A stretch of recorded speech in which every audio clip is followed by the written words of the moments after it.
So hello, I would love it if you guys would both take some time to introduce yourselves. Cynthia, do you want to go first? Sure. Hello, and thanks for having us today. It's good to see everyone and appreciate the time and always love this topic, obviously selfishly, but I'm excited to be here.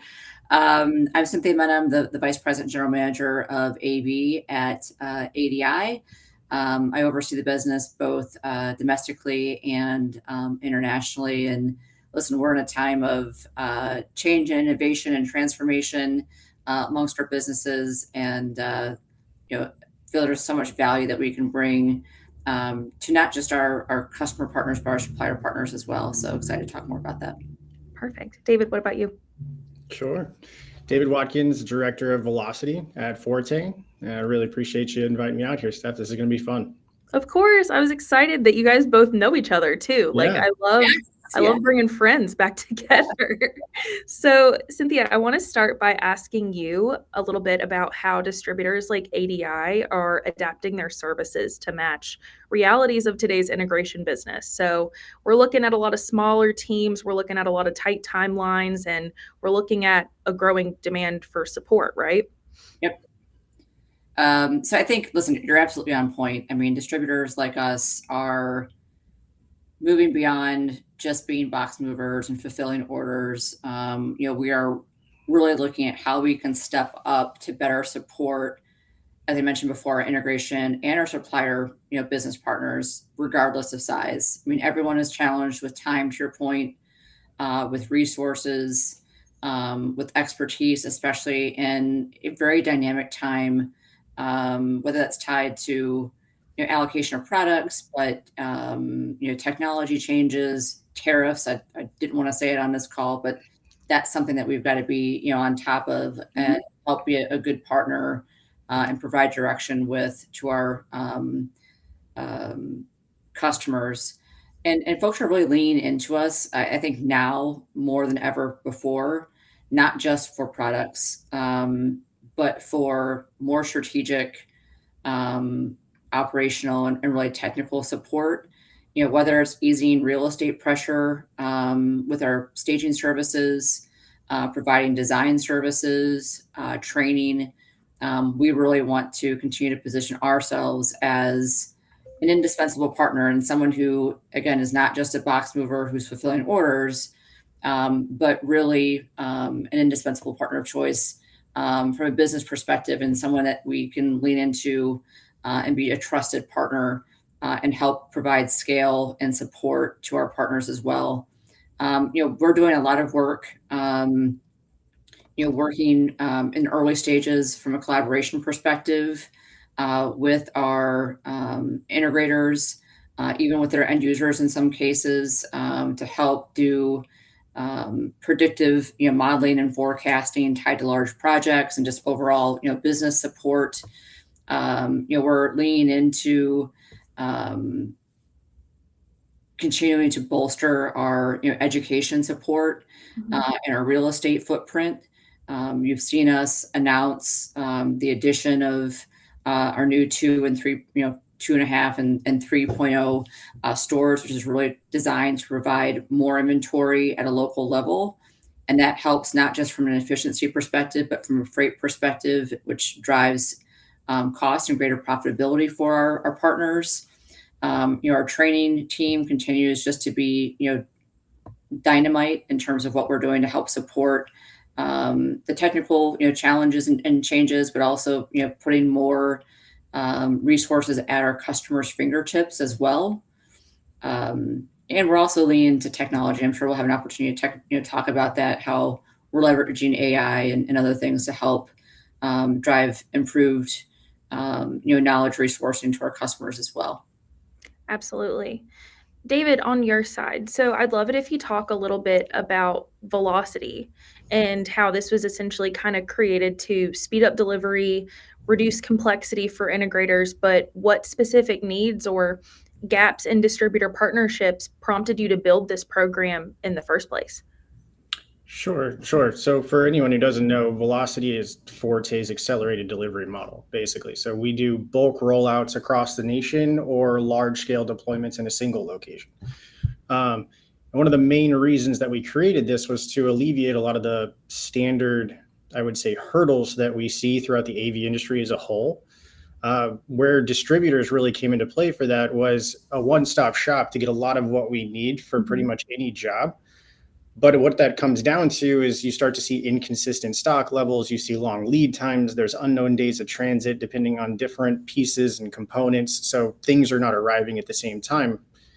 With this model, what we did was we built in processes using logistics and manufacturing strategies to really be able to alleviate those speed bumps, right? To be able to standardize how we deploy, what the actual logistic strategy is of it, not necessarily the technology. And by partnering with certain distributors around like how we have conversations about what we need, how do we build relationships, how do we make sure that the capability from the distributor onward is as smooth as possible. And it's been a great feedback loop since we started to be able to actually start to build out improvements on both sides of the fence through feedback loops that are happening on a regular basis. Amazing. Cynthia, I'm back to you. I'm interested to see, like, from your perspective, what services or resources are really underutilized by integrators today and how they can better take advantage of what distribution offers. I think, one of the things, especially on the ADI side, as it relates to the commercial AV business, is really our footprint. The fact that we've got the broadest, physical brick and mortar footprint across, the U.S. for them to lean into. And again, that does drive a lot of scale from a staging perspective and truly does offer a just-in-time capability, which will help our customers really flex their business. I also think, our training and, technical support resources. We've got, teams of support and what I would call even more hyper care support teams and engineering teams that can also help drive scale, whether that's, for, a customer that's strapped in terms of resources from a people perspective, lean into our support and engineering teams to help finish off projects, offer next best alternatives, do design, provide additional resourcing, but also to help those customers grow into potentially adjacent categories or recognize other areas that they may not be addressing in their current scope. So those are two probably areas I think that I still see as a big opportunity for us to partner. And what I would say is we are seeing more increased demand in the channel to really lean into our logistics support. So that's been really exciting for me personally because it's something that we really pushed on for many, many years. And finally it's coming to much more of a big reality. We're working with customers to do, Kaizens around how they manage logistics and how we can help support them and help them scale. And again, maybe help them pull some cost out of their business as well, which I think is crucial. Absolutely. And David, if you could design your ideal distributor relationship to complement Velocity's current model, what would that partnership look like to you? And how do you think that could help you move potentially even faster? That's a great question. We're actually kind of going through our own Kaizen internally to look at how we manage inventory. And one of the biggest cruxes of that is how we work with our distributors. I think if I could design, the ideal situation, the ideal relationship, it would be, and I feel bad almost for saying this, but to move towards kind of an Amazon approach with the way you can kind of set aside personal catalogs, the way you can set aside integrator specific allocations, right? In this case, and then have regular reoccurring replenishments with like a ship or skip type of model. With Velocity, we've trimmed down what products we maintain especially from an AV industry perspective. We're very lean. And to be able to just replenish those single SKUs over and over and over again would help us move anywhere between 25 and 30% faster with any job we do.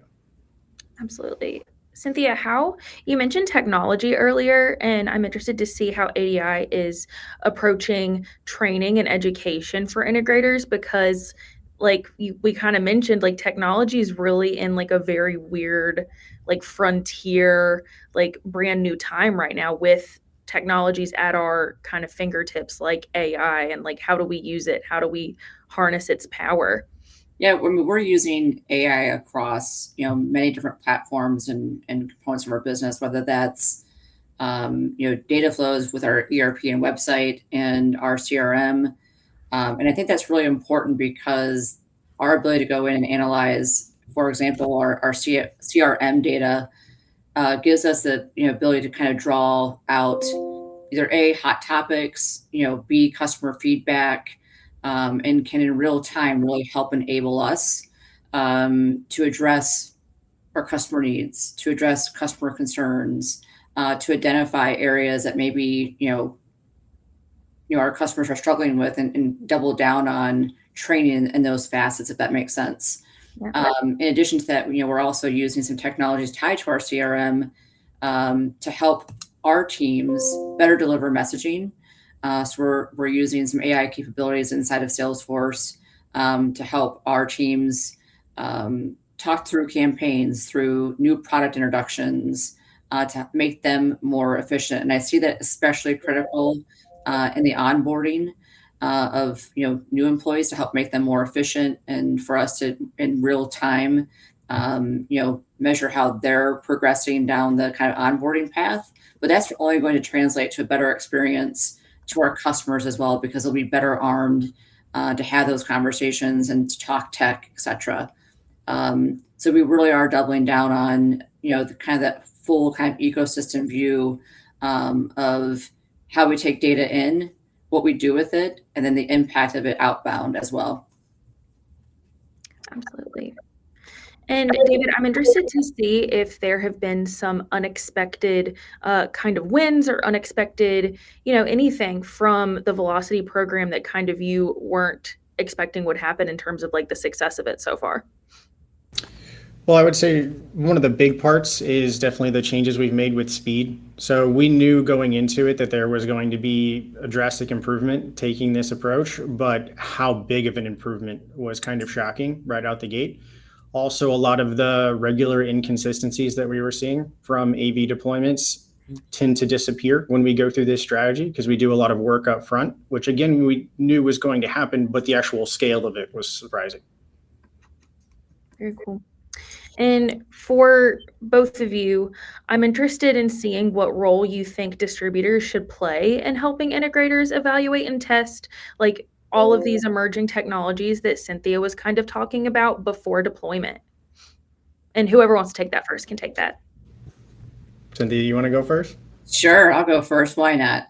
So listen, I think one of our big values, and we're very conscious of when and why we're bringing on new brands into our portfolio, right? There is such a thing of selling too much. I think David said earlier, like really trying to scale back on it and become better with what we can offer to our customers. But we have to go through a vetting process. We have to be in a position as a distributor to have a good, better, best portfolio without making it too broad.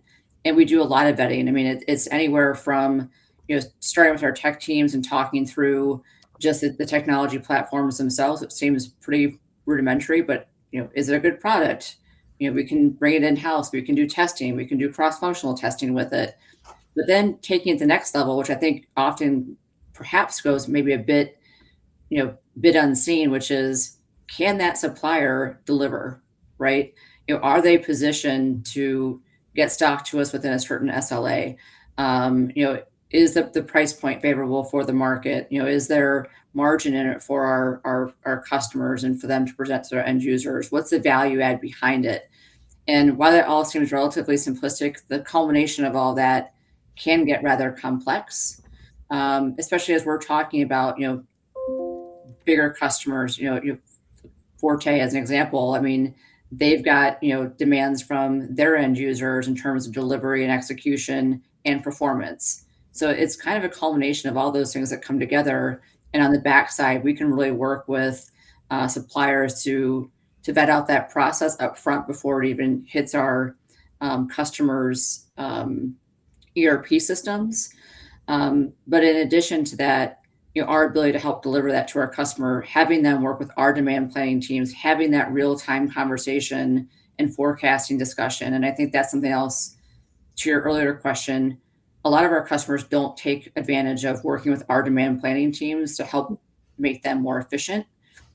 We've got an awful lot of data behind us through thousands of SKUs and run rates that we've had that can be very invaluable to our customers as well. Absolutely.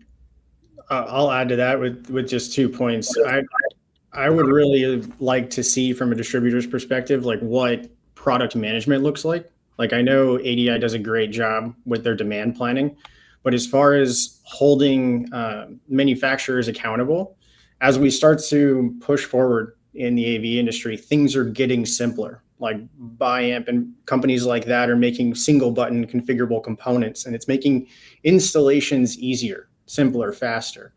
And to have a product manager at the distributor level, essentially understanding what the future of that technology is going to look like, and then provide feedback to both sides of the fence, could help be a good gatekeeper to make sure that we head in the right direction and don't over-engineer or overcomplicate future products.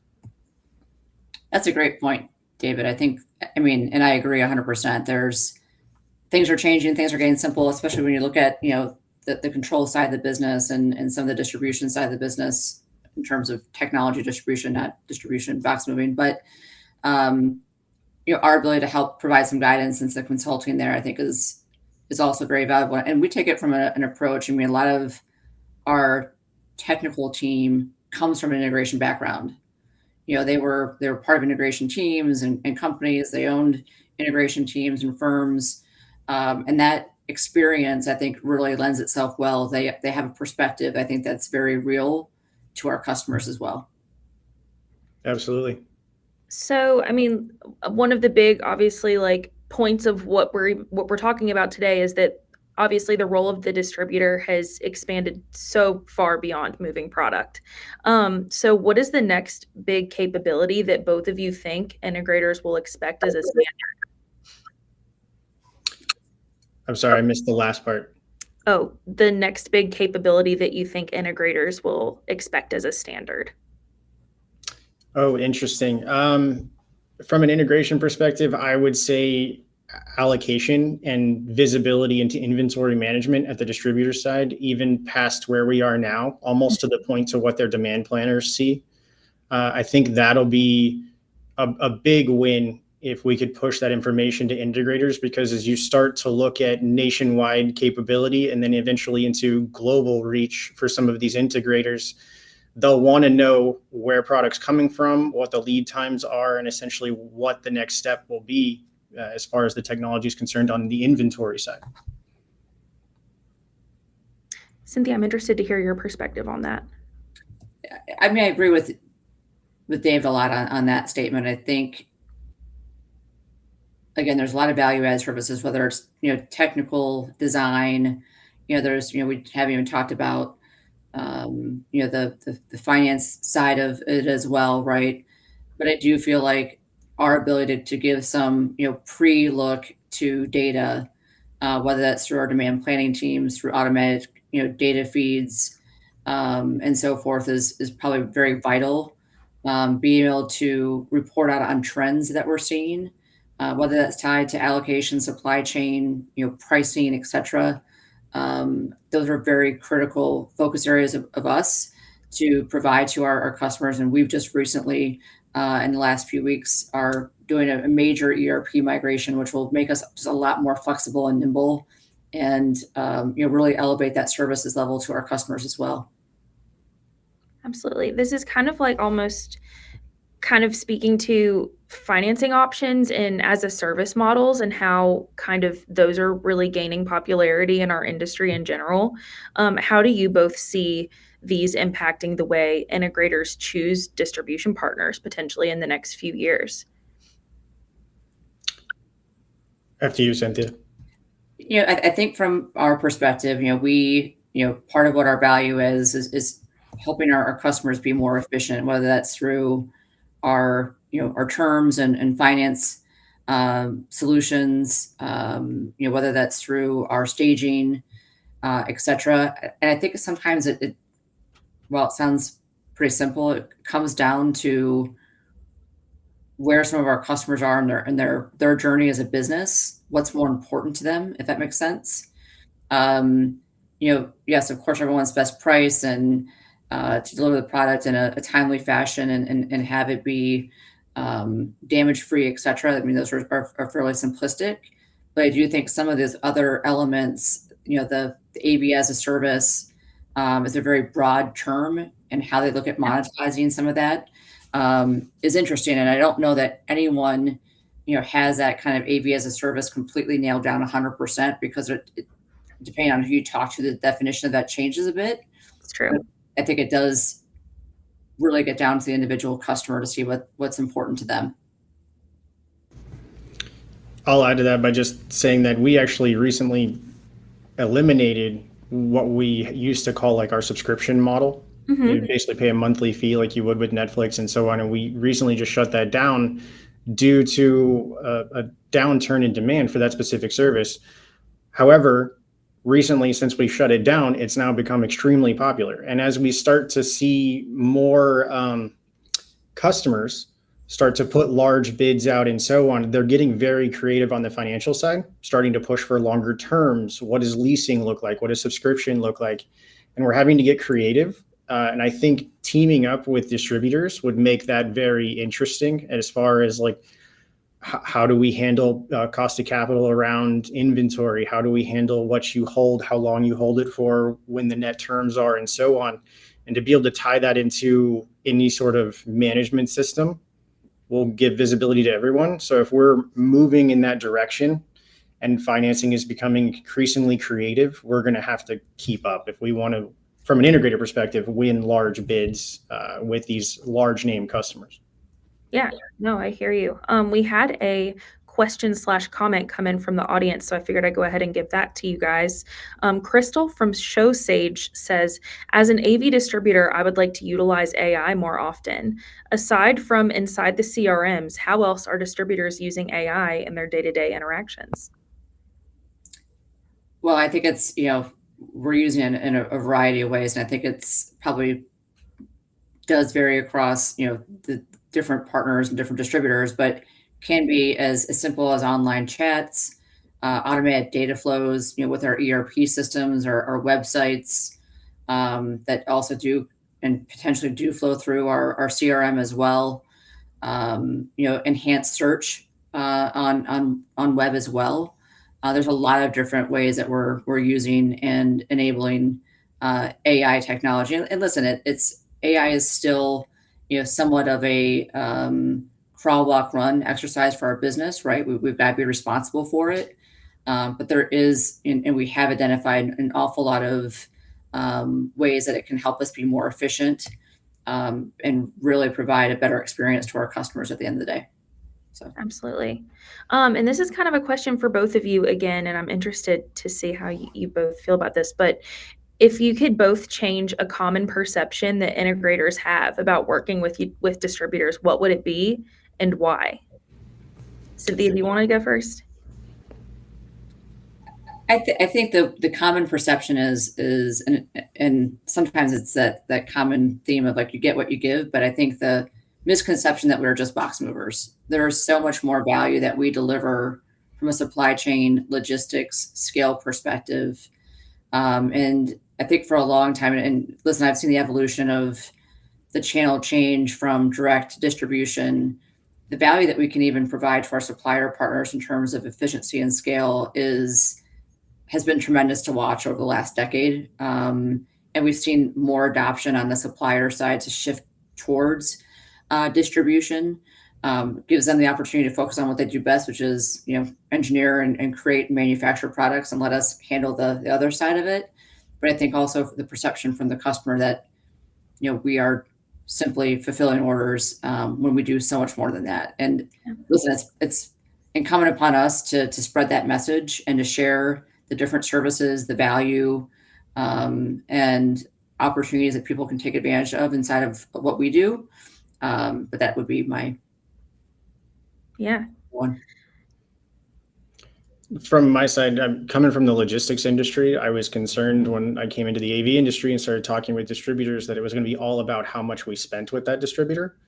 I haven't felt that since I got here. So I think that would be one thing that I would like to kind of remove from the industry is it's not about how many zeros you spend with a distributor, will depend on how they treat you or whether they help you or work through consulting or whatever it may be, or provide their time when you have a critical job you need to complete. If you develop the relationship well enough and treat it as a two-way street, it really doesn't make a difference. Right. Cynthia, I'd love to hear what's the most creative solution that maybe you've seen at ADI to implement to solve a unique integrator challenge, and how did you guys accomplish that? I know that's like kind of a hard question, so if you need me to ask David something while you think I can. Actually, I think I could answer that one if Oh I yeah, can yeah, take a yeah. Go swing. ahead. Please, yeah. So from ADI's perspective, the biggest thing that I've seen was the stand up of their super, what do we call it? Cynthia Super Warehouse down by the Texas Motor Speedway. Yep, yeah. That was huge. I've seen, at least from the Forte side, a change in transit times. I mean, we're local to Dallas, so maybe it's only affecting me, but it does make a massive difference to have that facility there and just right up the road. That's a big change. I mean, and I think to that point that between the super center, the focus on making inventory, more available, but providing that real time kind of tracking data, et cetera. What we've invested into our website to help make that experience better for our customer, whether that's tracking, invoicing, pricing, data sheets, spec sheets, everything that we've invested into our web platform, I think has been very transformational as we've now moved on to, and David's familiar with our old ERP system. Now we've launched onto a very modern, new shiny ERP that will only continue to improve. I'd say, listen, we're a big business, we're a big company. And sometimes it's difficult for big companies to move fast.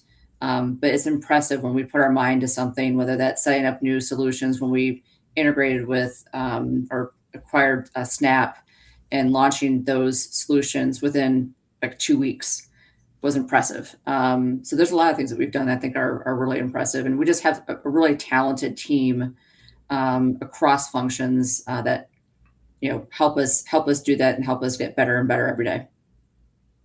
Yeah, absolutely. You kind of mentioned this, Cynthia, but how are you both kind of seeing data and analytics change the distributor integrator relationship? It's powerful. I mean, I think that's the one thing that when we can walk into a customer and share how many shipments, where things are shipping from, Mhm. I mean, just all this kind of real time valuable data that then can feed into their systems and help prove to them, where there's opportunities, where there's gaps. Maybe there's brands that they've been, sourcing one way. There's an opportunity to do it a little bit differently.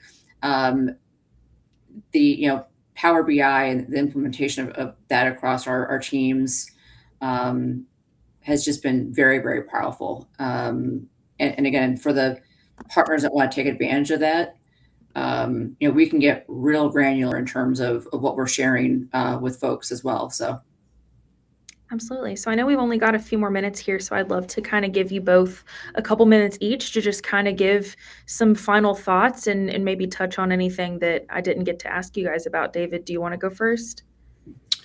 Sure. Let me think. From our side, I don't think you really missed anything. I think what Cynthia is saying around information visibility, data visibility, we compete mainly with the IT industry from a speed perspective, and that data is only going to help us do our job better.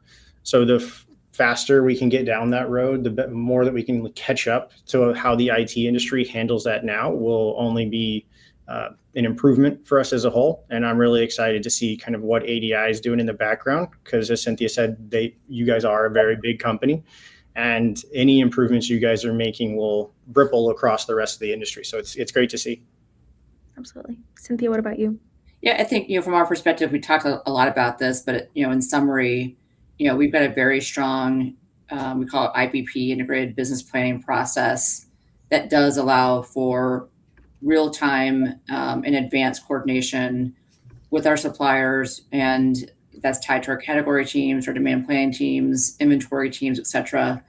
But it allows us to look at things like, do we need to provide, safety stock? Is there an opportunity for us to expedite something? How are, our supplier partners servicing us, and therefore how will that impact how we service our customers? But I also think, just looking across operational efficiencies within our network, so that we can, maintain SLAs, which helps our customers do a better job as well. And a lot of that, as I mentioned earlier, is tied to that kind of brand planning, portfolio planning, who we're picking, why, and how we're able to support those folks, which again bleeds into our customers as well. In addition to, I think it's also important, and David mentioned remote monitoring services and so forth. I mean, that's been a big focus area as you look at our exclusive brands offering through Oversee, which is a cloud-based remote management platform, and that allows a reoccurring revenue stream for our customer, but also helps them to serve their customers and users more efficiently. They can do remote-based monitoring. They can deploy things remotely. It saves them the trouble of a truck roll, et cetera, and to allow them to troubleshoot. Also, again, when people are strapped for people and labor resources, Oversee is a great example of product that we're bringing to market to help drive efficiency as well. Absolutely. Well, thank you guys so much. My actual last question for both of you is, where can people find you if they would like to contact you on the internet after this? David. You can reach out to me at either on LinkedIn would be ideal. So just David Watkins on LinkedIn. Perfect. Cynthia? Well, you can find us at ADI Global, I think it's distribution /US. You can find me on LinkedIn as well. We also have a support email address, which is rAVe support at ADI Global. So many ways to get in contact with us. So here to support. Perfect. Well, thank you guys so much. This has been a fantastic panel. I've learned a lot, and I know our audience has too. So thank you guys.